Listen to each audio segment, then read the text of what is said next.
elegance to that, and it's got to be really smooth, this dance. You shouldn't see any one of those transitions, but you had some power. I have to say, that was absolutely incredible. Incredible, but it's just torn it to bits.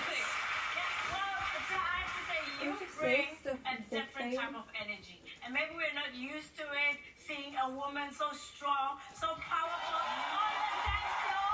Maybe it's something different, maybe it's time for a change, so you keep that part. Guys, you're dancers, you're movers, you can do it. Cut the lifts, leave them out, you don't need them. Just put your dance feet on the floor, dance, and show them how it goes. End of story. Thank you, judges. I gotta say, I love you for attempting those lips.